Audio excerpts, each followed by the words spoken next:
on tensor categories given by Walton. So all right, I'd like to thank the organizers for inviting me to speak here. I hope this talk will be down to earth for you. If you have any questions, please stop me. I can write on the board, or I don't have to get through everything. It's okay. All right. So today I'm going to talk about basically what is a fusion category, what is a tensor category, and what are some terms that we might be interested in along the way. So this is all motivated by modeling physical phenomenon. I believe we're all interested in this. But here, what we're going to do is we're going to use the frameworks of representation theory and category theory. Those are the two tools. So what exactly is representation theory? Representation theory basically boils down to finding matrix solutions to equations. This is like 1920s style representation theory. And category theory, basically what that boils down to is studying a collection of objects and maps between them, structure maps between them. And the more sophisticated the physical system that we're trying to model, the more sophisticated the framework we need in order to use representation theory and category theory. So what we're going to do is we're going to talk about categories of representations as our main theme. Right? Everybody with me so far? This is my class. Everybody with me? Everybody with me? Okay. All right. So what exactly is a representation? If we start off with any structure we like, S can be a group, a ring, an algebra, anything you like. A representation of it is a realization of this structure as a collection of symmetries of some gadget U. Now, in order to talk about a representation of S in terms of this collection of symmetries, this collection of symmetries has to have the same structure as S, because indeed, a representation of S is a structure map going from S to this collection of symmetries.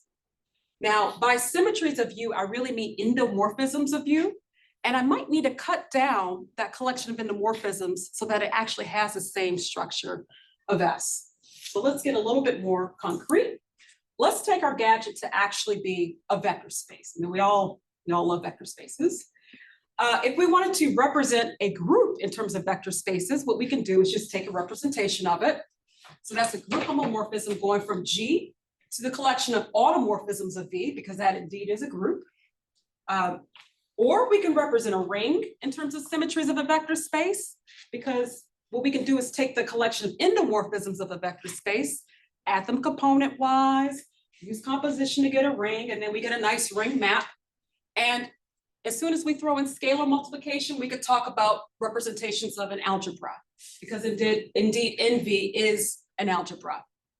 Now, why does this actually boil down to finding matrix solutions to equations? Well, if we take the vector space to be, let's say, of dimension n, then all of these structures on the right-hand side are collections of matrices. So what we're doing is we're thinking about group elements in terms of invertible matrices. We're taking rings and porting it over to matrices. Basically, we're taking whatever structure we like and we're porting it over to linear algebra land, where things become a little bit easier to deal with. So that's basically the heart of representation theory. So I'm actually teaching it this semester. I'm having my students give talks on characters or whatever. I think it's a really fun subject. Okay, so we're not actually going to talk about representations. Instead, what we're going to do is we're going to repackage this information in terms of modules. It's a lot easier to deal with. So what a module is it's still a vector space, but instead of having a structure map going from, let's say, an algebra A to a collection of endomorphisms of V, we have V equipped with an action of A, right? So the way you go from representations to modules, just like so. If you have a representation pi here, we just get our action given like so. So I believe people have seen this. Now, how do we actually bring in category theory, right? So a collection of, if you fix an algebra A, the collection of representations of A or modules over A, this forms a category.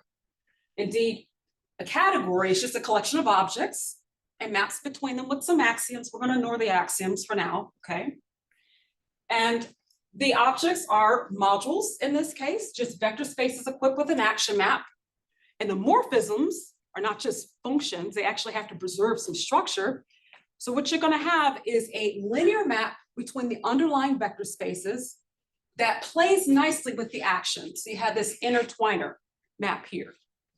So if we were to first act and then bring it over to the prime side, that's the same thing as bringing it over to the prime side and then acting, right? So those are your objects and your morphisms. And together these form a category, which I'll denote by a mod. Now, we want to collect all the objects together. I keep saying collection of objects, collection of objects, collection of objects. This is not actually a set. It's not actually a set. I just want to say collections here. This collection really has not really a great structure to it. But if I were to fix two of these objects and take the morphisms between them, this actually does have some nice structure. This forms a vector space. So this is what I want to kind of hold on to, because this is going to play a role on the way to fusion. Any questions so far? I promise you down to earth. Okay. No, this is a very American style of lecturing. Okay, so we have our category A mod. That's going to be our model. Okay, so basically this whole lecture is a bunch of definitions, but that's basically what category theory is. Sorry. Okay, so we want to keep in mind the category of A modules. So remember, if I take two objects, the collection of morphisms between them is a vector space. We want to hold on to that. What if you just have that the collection of all your morphisms between two objects, two given objects, is an abelian group? We call the category pre-additive.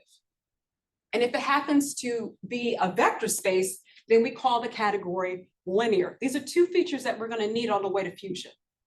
Okay, and again, the model is a category of modules over something. So again, this is a feature of the category of modules over an algebra. That's nice. But what if you have some system, y'all are physicists, I don't know what y'all are doing. Maybe you have some system where you have some finiteness, right? Maybe this is just too loose of a model. Maybe you need something tighter. Like your model wants to, it kind of mimics not only modules over an algebra, but maybe finite dimensional modules over an algebra. Maybe you need some more words to describe what's going on. So in this case, you might want to consider what's called a locally finite category. So what this means is that if you have two objects, the collection of morphisms between these two objects is not only a vector space, but a finite dimensional vector space. And your objects have finite length. So if you were to write down the composition series, like you basically dice it up in terms of simple objects, there's only finitely many ways you can do that. You have, again, what's called a locally finite category. Maybe your system has even more finiteness to it. Maybe your structure itself is finite dimensional. So in this case, what you might want to consider is a finite category. So you only have finitely many simple objects to deal with up to isomorphism. And every simple module or every simple object has a so-called projective cover. So projective objects are things where you can do nice homological algebra. All right, so these are all words that we want to keep an eye on the way to fusion. Any questions so far? You wanted me to go basic, so. All right, so let's go back up to pre-additive. All right, let's go back up to pre-additive. Another feature of the category of A modules is that I take two A modules, you have operations on this category. What you can do is you can take the direct sum of A modules and get an A module. But in general, a nice feature of a category is if it's additive, meaning that you have products or co-products, or if they happen to be the same thing, you have a byproduct, and you have something that plays a role of a zero module, or zero object, if you will. So in that case, we have what's called an additive category. And I would say the nicest type of category you could have homologically is an abelian category. This is pre-additive, additive, and you also have short exact sequences. You can talk about kernels and co-kernels of morphisms, and you have that all of your monos or kernels, all your kernels or monos, etc. So abelian categories are very nice homologically. Okay, so these are all features of the category of modules over an algebra. Okay. All right. So we want to keep an eye on these words because all of these things are part of the definition of a fusion category. It is a long road, but at least we're there homologically at this point. Okay, another example of a category that has these features, in case you don't like modules, to say, okay, I like representations. You can take the category of finite dimensional representations over a finite group. This is going to tick all these boxes, no problem. Okay, so maybe you want to have this example in mind instead. Okay, so we talked about how a category of A modules has an operation, direct sum. Now, the counterpart to direct sum, the counterpart to additivity is multiplicativity. So you might wonder, okay, this category has the operation direct sum. What about tensor product? Is a tensor product of two A modules an A module automatically? Anybody know? Anybody? Yes, no? Maybe no, you gotta do some stuff. Okay, so let's do some stuff. We have to talk about monoidal categories. We actually have to build this in formally. We have to cheat. You don't have it, add it in, add it in. So what we're gonna do is we're gonna take our category and we're gonna equip it with extra structure. We're gonna equip it with extra structure. What we're gonna do is we're gonna equip it with a bifunctor. So this is like an operation on your category that combines objects and combines morphisms in a functorial way. And you're also gonna add in an object that plays a role of a one. And basically what you want is that this triple, C, your monoidal product and your one, behaves like a monoid, behaves like a group, except you don't have inverses, right? So that's basically what you want. In that case, we have what's called a monoidal category. So monoids, they're operations associative and unidal, but we have to build that in. We have to build in that structure. So what we're going to do is we're going to require some extra isomorphisms that play the role of associativity and unitality. And of course, these have to be compatible with each other. And these conditions are called the pentagon and triangle coherence conditions. Okay, so a monoidal category is a category equipped with some extra structure so that it behaves like a monoid, so that you have an extra operation on the category. Now, how does this play nicely with some of the homological conditions that we had before? Let's say that you have a monoidal category and its underlying category happens to be linear. Well, in this case, what I'm going to assume is that these conditions play nicely with each other in the sense that if I have linear and I have monoidal, I automatically going to have linear monoidal. What this means is that basically when you have a linear combination of morphisms in one slot, you could just break it apart. That's essentially what it means. Or if I were to fix an object in one slot and I get an endomorphism from C to C, that is a linear functor. We're just writing that out. Again, if I have a linear combination of morphisms in one slot, I could just break it apart as one would expect. So if I have a monoidal category and its underlying category happens to be linear, I'm going to assume this. Just going to assume it just to make everything nice. Okay, so going back to the example of an A module, when does the tensor product of two modules actually has the structure of a module over the algebra? Well, if I have two modules, let's say V and V prime. Naturally, what I want to do is I want to take their underlying vector space and take their tensor product and give it the structure of an A module. I can cheat. I could just say, okay, A is going to act on the left on V and now leave V prime alone, but that's cheating. We don't want to do that. We actually want the action of A on V prime to play a role in this construction. So what we need to do actually is take A and divvy it up, just split it up a bit so that each of these pieces act on V and V prime. But that type of maneuver is cheating, which means I need to add on some structure to A. What I need is a linear map that's going to break up A so that each piece of A acts on each component of the tensor product. So if I apply this map delta, break it up, I'm going to distribute the A over here, and then now I can act and act. That's going to be my new action. And then I also want my one, which is K in this place, to also be an A module. So I'm just going to cheat and build in a map that's going to give me the give K the structure of an A module as desired. Forcing A to have this type of structure is taking it beyond the setting of algebras. Here, what we're really dealing with are bialgebras. bialgebras. Okay, so a bialgebra is an algebra that has these two extra maps here that are co-associative and co-unitary, if you will.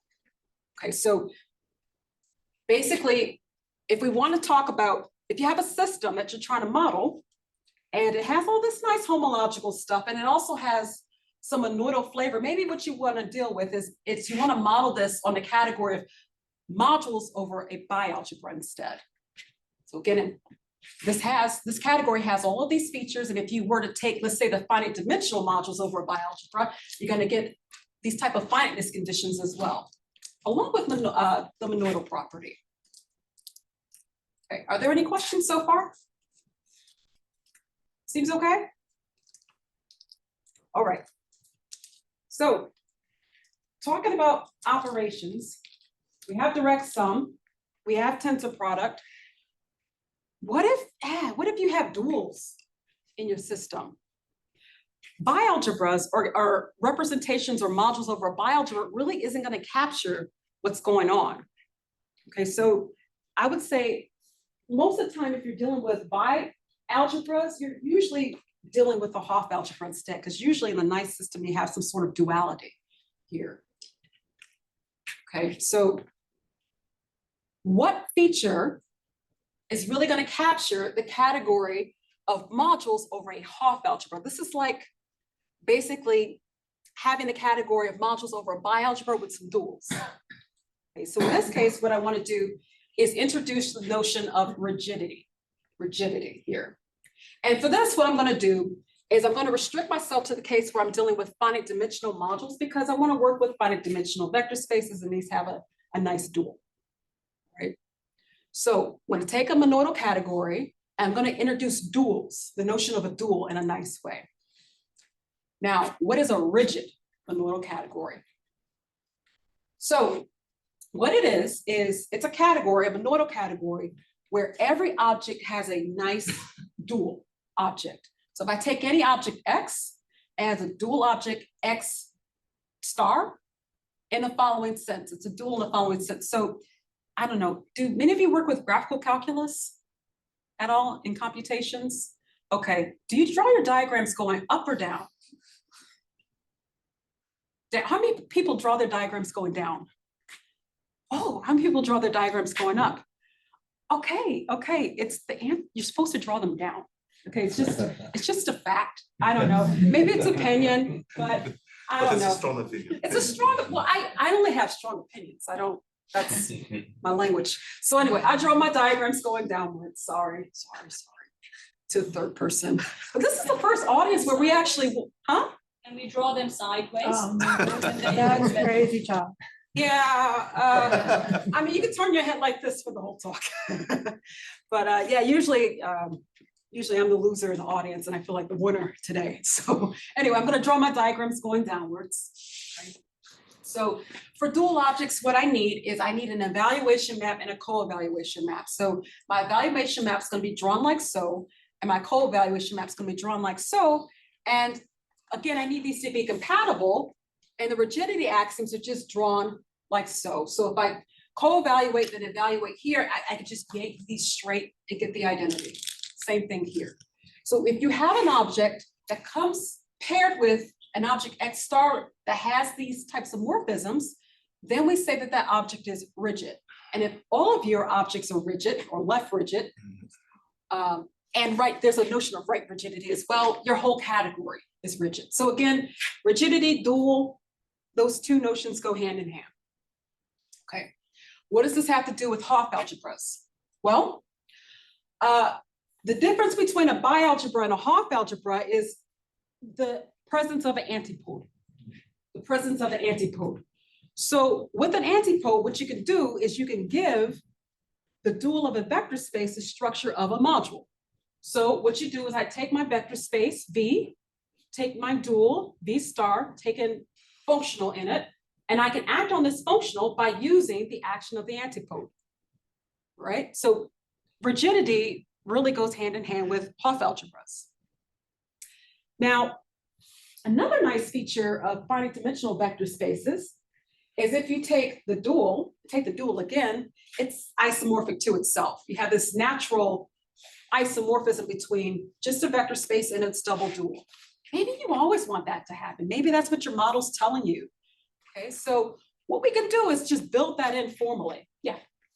Why is it an action? Why is it an action with antipode? Why isn't it action? Yeah, why does this gives you why this formula gives you an action?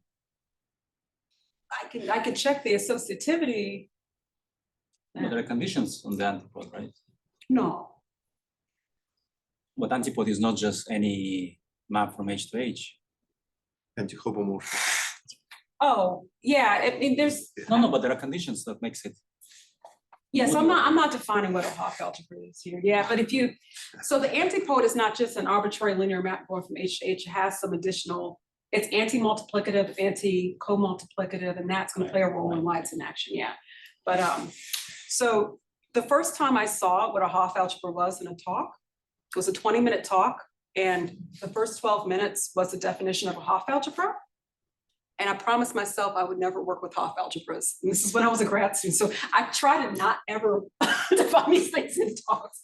But you need the definition to say why it's an action. No, but the idea is like a coproduct. They're not just data, right? They satisfy certain compatibility conditions to make things like a module. Yeah, yeah. So for that, you need. No, just people are not familiar with this. And just would anybody like to see the definition of a Hopf algebra? And I can work this out. Anybody? I can do it. I can do it. I could do this one on the fly. No takers. yeah, let's do that. Let's do that. You don't need the answer. You don't need the, he don't need the answer. Anybody else who actually needs the answer wants the answer? We won't be doing this. All right. Okay. So again, with double duals, maybe you want that to be naturally isomorphic to the identity. So what we can do is build this informally.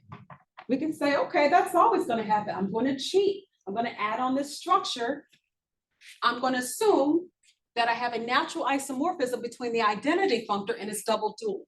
In this case, and it has to play nicely with the monoidal structure. In this case, we have what's called a pivotal category. Now, what does this have to do with actions of a Hopf algebra? Well, if you happen to have a Hopf algebra that is so-called pivotal, there is such a thing. For example, if you have a Hopf algebra whose antipode squared is the identity, that's an example of a pivotal Hopf algebra, you get this feature here. You get this feature. Now, what's nice about pivotal categories is that you can actually measure the size of objects.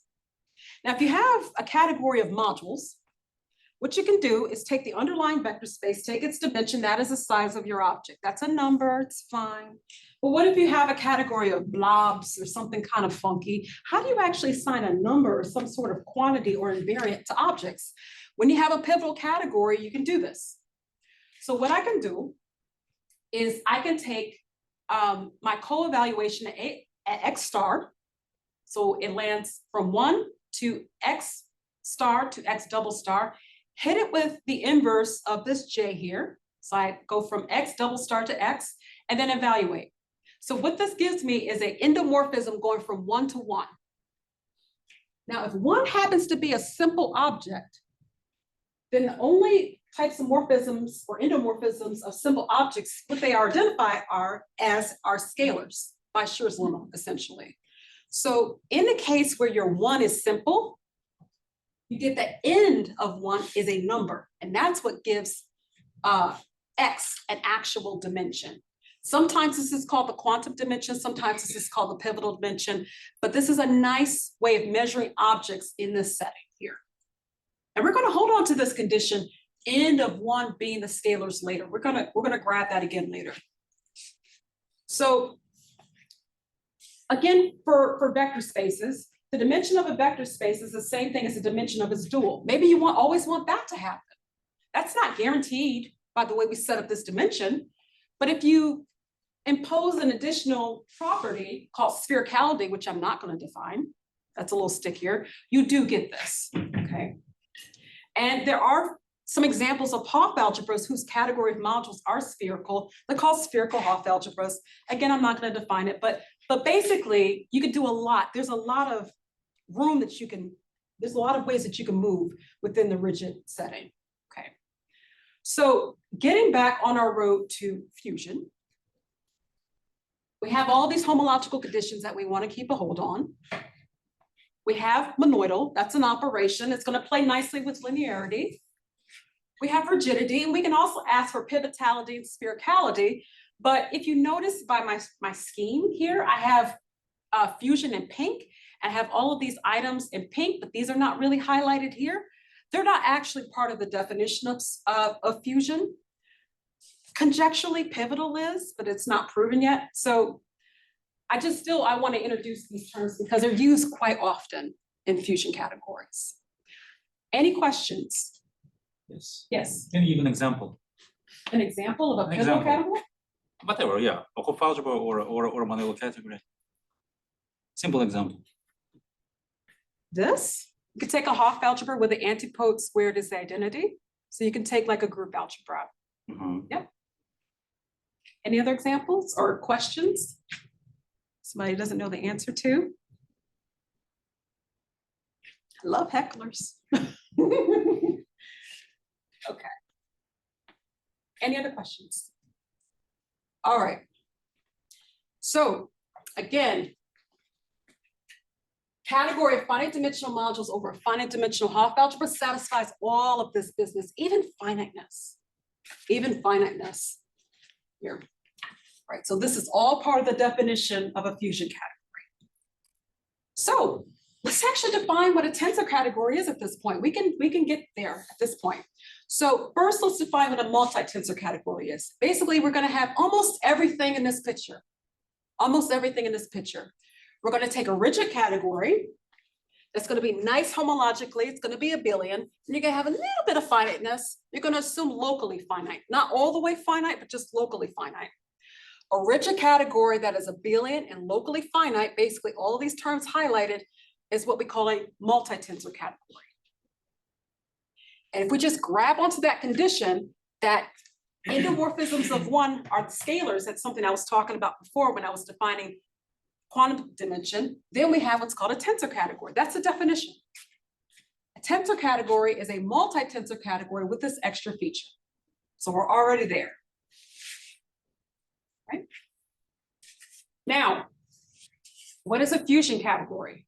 Basically, what we're going to do now is throw in our finiteness and throw in semi-simplicity. So semi-simplicity is a feature where you take any object and you can actually break it up as a coproduct or a direct sum, if you will, of simple objects. So once we throw in finiteness and throw in semi-simplicity, we can take a multi-tensor category and turn it into a multi-fusion category, or take a tensor category and turn it into a fusion category. That's what a fusion category is. It's all this stuff. All this stuff. All right, so now let's walk back through these definitions and keep track of what examples of category of modules tick off these boxes. So if I take a category of modules over an algebra, it satisfies these conditions. It's nice homologically, not totally nice, but it ticks these boxes. If we were to take the category of finite dimensional modules over an algebra, then we start to pick up local finiteness. And if we assume that the algebra is finite dimensional, we pick up finiteness.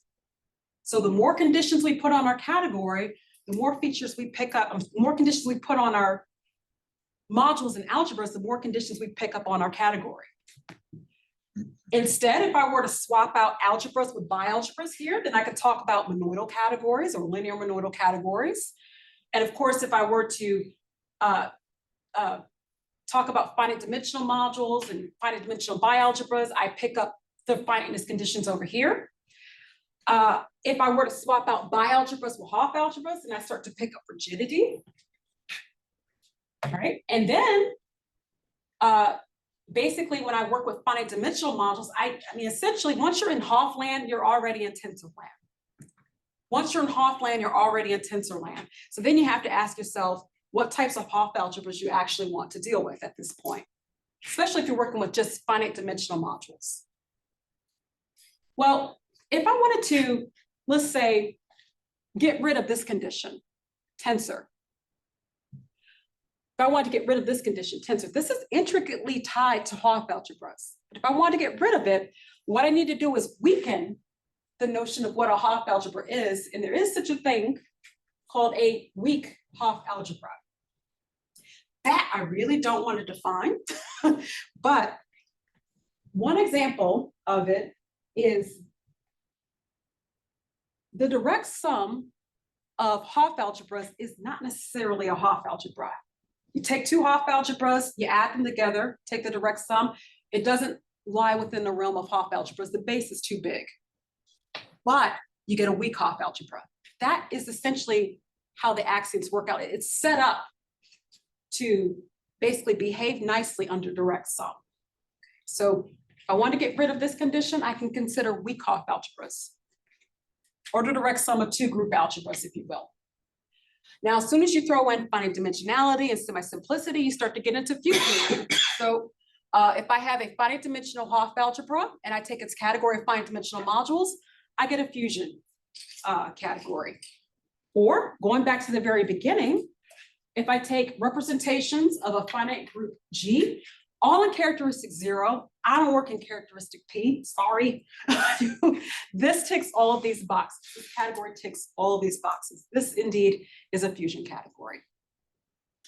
All right, any questions? It's okay? All right, well, okay, I'll take a commercial break. Yeah. Okay, so I'm writing a series of books called Symmetries of Algebras. It's set up for beginners. The first book is out. I'm in the middle of writing book 2. It's hard, but I like doing it. So volume 1 is just on algebras and monoidal categories.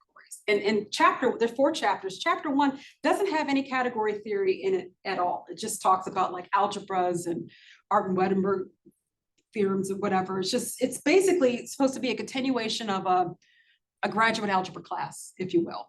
Chapter 2 is where the category theory comes into play.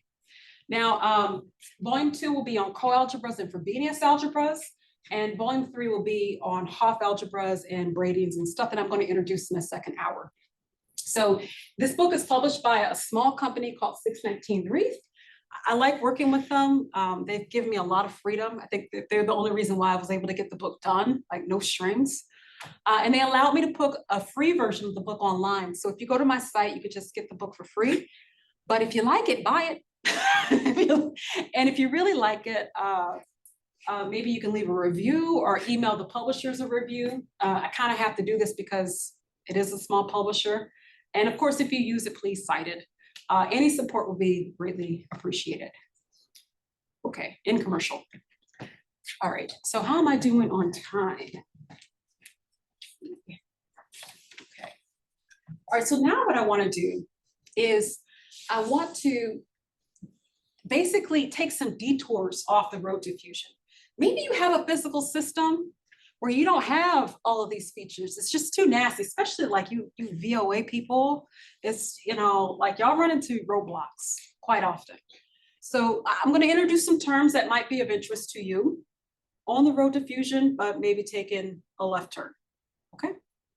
First, let's start off with these homological conditions. So basically, we have pre-additivity, additivity, and abelian. These are nice homological conditions. In particular, in abelian categories, you have short exact sequences. Your kernels are monos, monos are kernels. Everything's nice homologically. What if you don't have a system that is homologically nice? Almost, but not quite. What you actually have in an abelian category is once you have your short exact sequences and these features, you also have other universal constructions that are quite nice. These things called push-outs and pullbacks and equalizers and co-equalizers. You can talk about morphisms being equal and co-equal, whatever that means, but you have a lot of nice homological conditions. What if you have a category that just has these features, but maybe not this stuff? Okay, so you might be interested in what's called a complete category or a co-complete category. So these are going to be nice categories where there's always going to exist products and co-products and equalizers and co-equalizers, but they're not necessarily going to be abelian.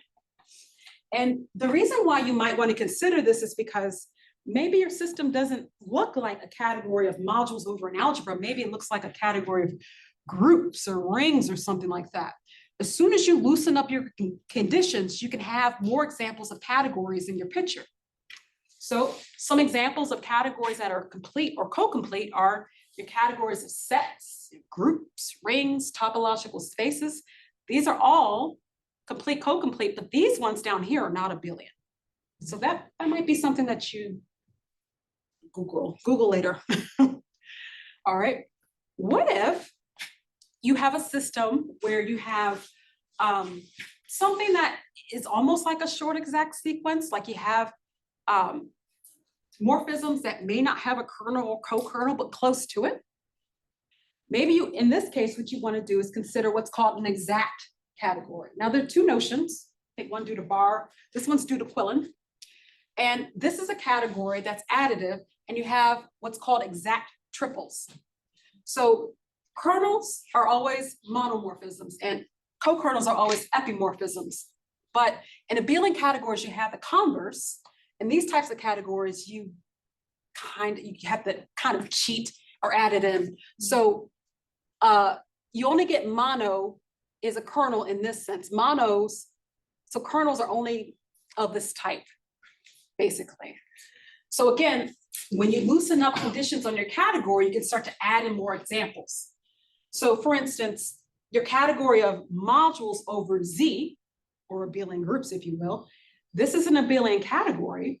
But what if you're interested in, let's say, the category of, I don't know, torsion-free abelian groups or torsion abelian groups? These are not abelian categories, but they are exact. They are exact. So maybe you want to loosen this up even more. Maybe you don't have like these things called exact triples. Maybe you have some sequences that look like this, like you have an exact triple with a shift, if you will. Exact triangles.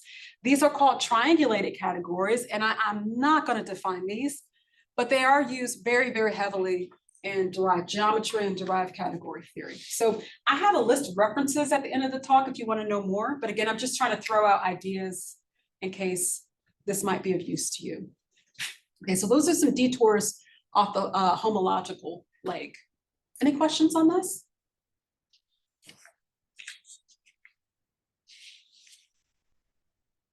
All right, well, those are some detours. All right, so linearity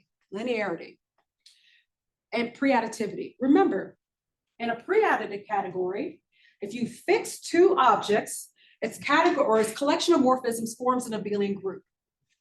And in a linear category, if you fix two objects, its category or its collection of morphisms is a vector space. In other words, your hums are objects of a monoidal category.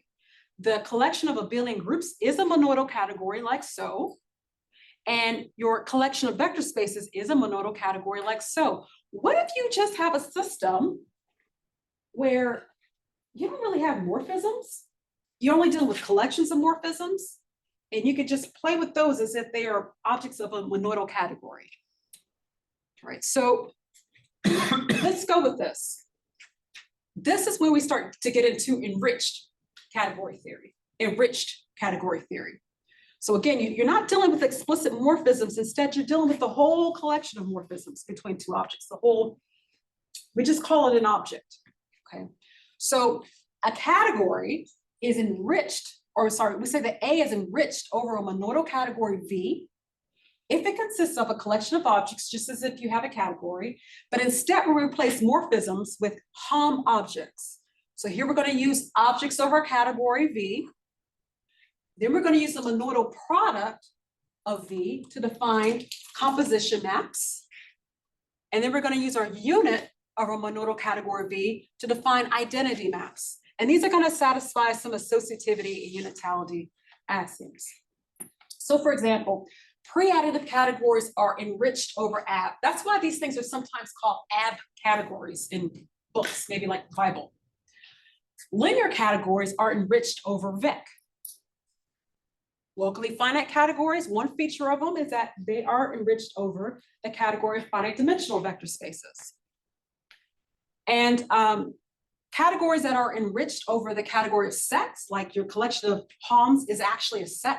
These are called locally small categories. And a lot of books that automatically assume this. I know I do in my book, because I don't really like set theory, so I just assume it. Okay, any questions on this? Okay. Now, when I first learned this, what kind of tripped me up was that these are not actually categories. Categories are collections of objects and actual maps between them. I'm not actually talking about maps between objects. I'm just collecting them as a home object itself. Okay, so these are not actually categories. But what you can do is basically take such a gadget and cook up a category that's associated to it called an underlying category. And here's how we do it. What we do is we keep the same objects. Okay, so the collection of objects of A, not just the collection of objects of A, no problem. And what we do is we force morphisms to appear over here like so. We match a morphism going from X to Y with a morphism going from 1 to this hom object. Okay. Now in a category, what you can do is take the composition of two morphisms. So how do we do that? Well, if I have a morphism going from X to Y given by F, and a morphism going from Y to Z given by G, I have to define what that composition is. And what I do is I use the data over here. I pair F with the morphism going from 1 to this hom object, or 1 to this hom object, and then I pair my morphism G going from 1 to this hom object, and I use the composition map to get what I want. Okay, so enriched categories are not categories on the nose, but you can talk about a category associated to it called the underlying category. So just, I really try to highlight the things that confused me at first so that it won't be confusing for you. Okay, so there's, I mean, once you're in a rich land, you can just basically take category theory and attach a V to it. There is such a thing called a V functor and a V equivalence and a V adjunction and a V this, a V that. The main reference that you probably want to look up if you're interested in stuff like this is Kelly's book from, I think, 1992 on a rich category theory. Any questions on this? So that's one detour. Okay, let's take some more detours. Okay, so I'm not gonna mess with monoidal. I think monoidal it's nice. I'm gonna leave that alone. What I am gonna mess with is rigidity, because I think that is actually tied to representations of VOAs. Okay, so I'm gonna mess with that a little bit. So rigidity. What exactly is a rigid category again? It's a category that has dual objects, and as a result, it has dual morphisms as well. Let's pick up some more features of rigid categories and then loosen them up a bit. So this is what a rigid object is again. It's an object X that comes equipped with an object X star that has an evaluation map and a co-evaluation map, satisfying your yanking axioms or zigzag axioms, okay? Now, as a result, what you end up getting is an endofunctor, or a functor that goes from C to C, where you take X and you send it to its dual. And naturally, this is not gonna be an equivalence, but it's gonna be an anti-equivalence, or if you will, an equivalence between C op and C. You also get an adjunction between tensoring with Y on the right and tensoring with Y star on the right. Basically what that means is that you have a bijection between these hom sets. So these are, this is a result of the rigidity axioms. And I'm gonna take these conditions and loosen them up. So what I'm gonna define now is what's called a Grothendieck-Verdier category, or a GV category. So what it is, it's a monoidal category that comes equipped with an object, a fixed object called a dualizing object. I'll call it K. And there's going to be an anti-equivalence that is defined by using K that satisfies this condition. Now, examples of GV categories are rigid categories, because I can take my K to be 1 and my dualizing functor, if you will, to be the star over here. But of course, we're going to get a lot more interesting categories beyond rigid categories in this framework. We could also talk about the category of finite dimensional modules over a bialgebra. I'm sorry, or if you take any finite dimensional algebra, we can talk about finite dimensional bimodules over it. This is going to be a GV category that's not necessarily rigid here. So this is due to Fuchs, Schweigart, Schumann, and Wood here. And going beyond the Hopf setting, Hopf is tied to tensor, it's tied to rigid. If we just enlarge the base, if you will, or take direct sums of a Hopf algebra with itself, that's an example of a Hopf algebroid. And its category of modules is going to be not rigid, but GV. Okay, so this is due to work of Allen.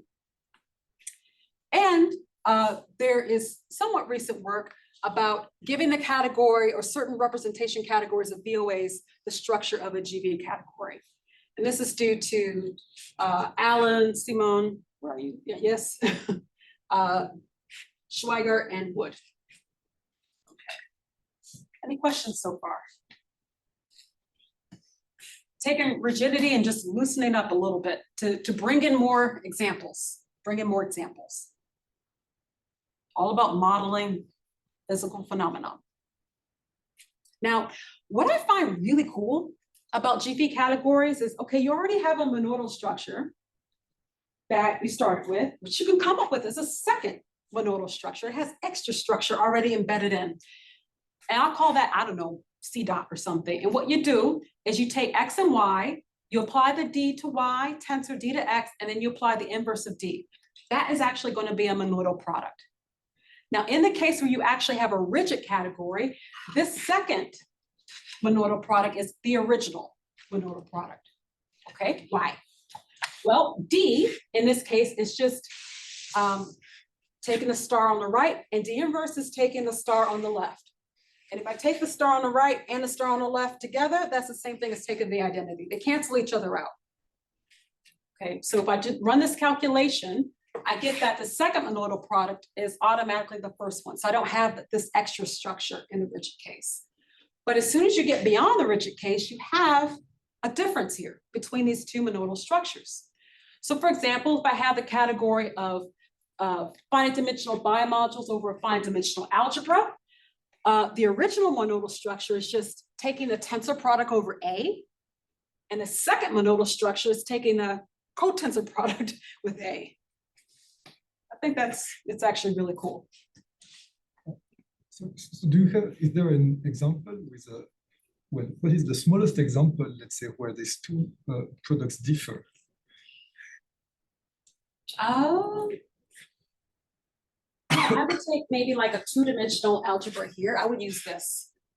Yeah, I would use this. Take a two-dimensional algebra here that is maybe not semi-simple, or take like CX mod X squared or something like that. Just two-dimensional, something nilpotent, and you're going to really see the difference between these two. Do you have conditions on A when they are the same? Like Frobenius maybe, or something? Yeah.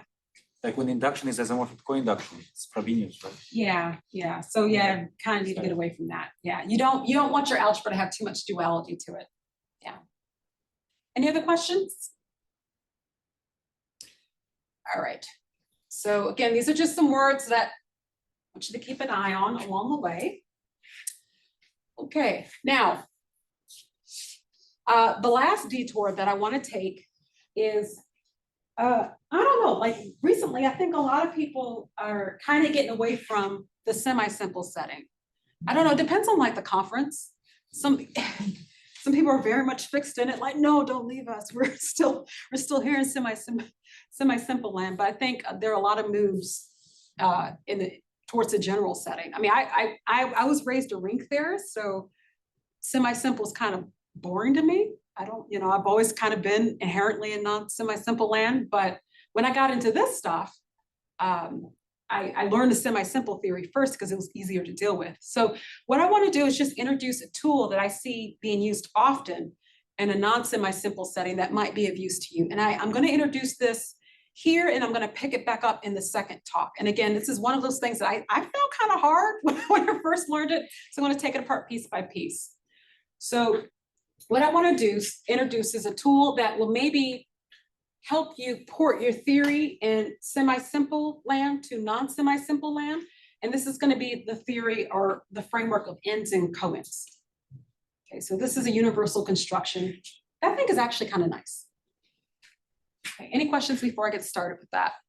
Can you recall what's a semi-simple category, please? Yes, so a semi-simple category is basically when your objects can all be decomposed as a product or co-product or direct sum of simple objects.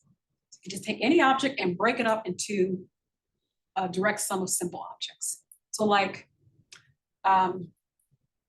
Machke's theorem for representations of finite groups. You can always take a representation of a finite group in characteristic 0 and break it up into a direct sum of simple modules.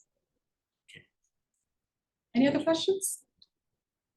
And what's cool about semi-simple theory is that once you can make that decomposition, you could just work with the simple objects and do all your calculations. But in non-semi-simple land, yeah, you can't just do that. Okay, so instead you don't have to, but you could work with these constructions. All right, so let's get into this bit by bit. I find that it's easier to understand this by thinking about naturality of evaluation. Let's look at the evaluation map and look at how it's natural in a sense. So the evaluation map. If I take a morphism going from X to Y, right, it's going to satisfy this property. If I apply the morphism going from X to Y and then I evaluate with Y, that's the same thing as taking the dual of this morphism, which goes from Y star to X star, and then I evaluate with X. These two are equal. Why? Because I define this dual like so. I take co-evaluation here, I apply my F, and I take evaluation here. So by definition, F star is equal to this. And then now what I could do is just yank up this string here and get this left-hand side. So we have this equality. That's how evaluation is natural in a sense. I can swing this F around this loop. What does this look like in terms of commutative diagrams? Well, that's the same thing as starting with Y star X. I apply F in the right slot and then evaluate with Y. So that's this picture here. And that being the same thing as applying F star in the left slot and then evaluating with X. I have that this diagram commutes. Now I'm just gonna rewrite this a bit. What I'm gonna do is consider a bifunctor going from C up, cross C to C, which is gonna take a pair of objects X and X prime to X star X prime. Okay, so that's just a definition. And if I were to rewrite this diagram in terms of this notation, I get this diagram. Okay, so for example, this is Y star tensor X. Okay, so this condition here, this commutative diagram, this is called dinaturality. Dinaturality.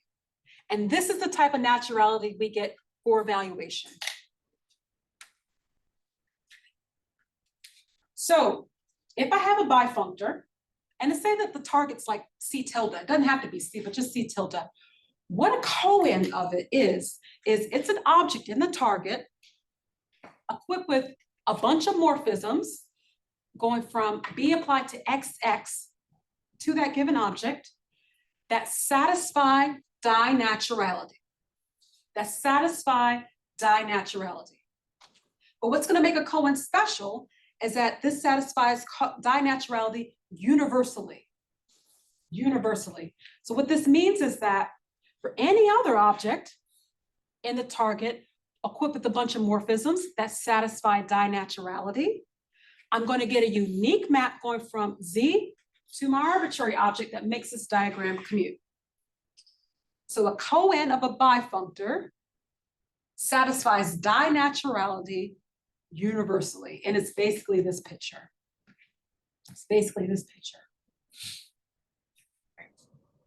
So it's usually denoted with an integral symbol.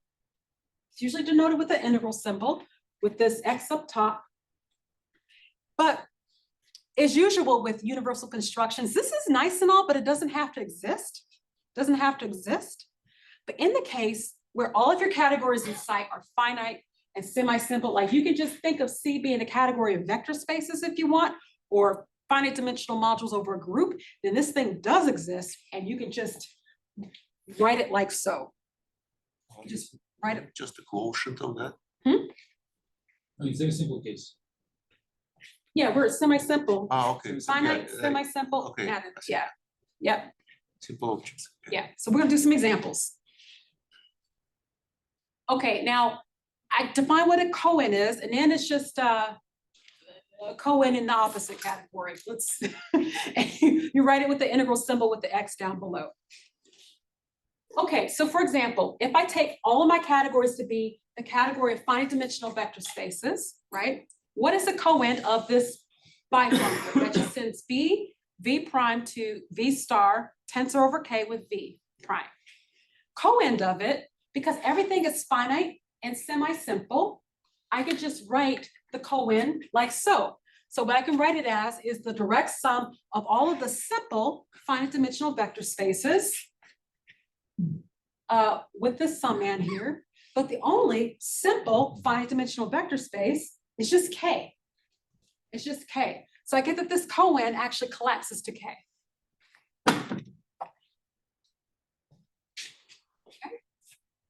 Now, in general, coends are nice examples of coalgebras. And just real quickly to make sure I end on time, this is how you define the multiplication or co-multiplication. Okay, I don't want to go over time, so I'm going to kind of fly through this a little bit faster. But the point of this is, if I take C to be the category of finite dimensional co-modules over a coalgebra, and take my target to be finite dimensional vector spaces, the same type of bifunctor, you can recover the coalgebra that you started with as a coend. So you can basically take your coalgebra C and recover it from its category of comodules. A reconstruction type of result. So let's really drive this home and take algebra that's finite dimensional, like a group algebra of a finite group, if you want. The dual of it is a finite dimensional coalgebra. Okay, so if I were to take A, it's C star, and I can write it like so by the work I did over here. This category is now equivalent to the category of modules over A. I can bring in this dual like so, and that coend becomes an end. And if I assume that your algebra is semi-simple, then I can now write this coend as this direct sum with the dual. If I bring in the dual, I can have to change this direct sum to a product. And what you end up getting is that A is the product of matrix algebras, and that should all look familiar. You recover the Artin-Vettenberg theorem. Okay, so what I did basically was I took A and I recovered it from its category of representations in the semi-simple case. I took A and I recovered it from its category of representations in a semi-simple case. But even when A is not semi-simple, I can still play that game. I just have to end at this point. I just have to end at this point, whatever this object is. All right, and you can also recover C from its category of co-representations. So that's one really useful tool that it works nicely beyond semi-simplicity. So I'm going to pick up with that later in hour 2 and talk about reconstruction theorems in general. And the theme of hour 2 is going to be on the road to modularity. So I'm going to take the picture for fusion and just keep going until I define what a modular tensor category is with some examples along the way. Okay, thank you very much for listening.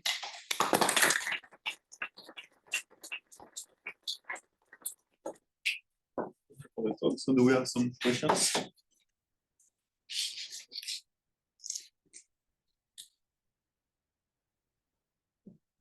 Apart from all these books and references, I mean, can I find all these definitions on Wikipedia?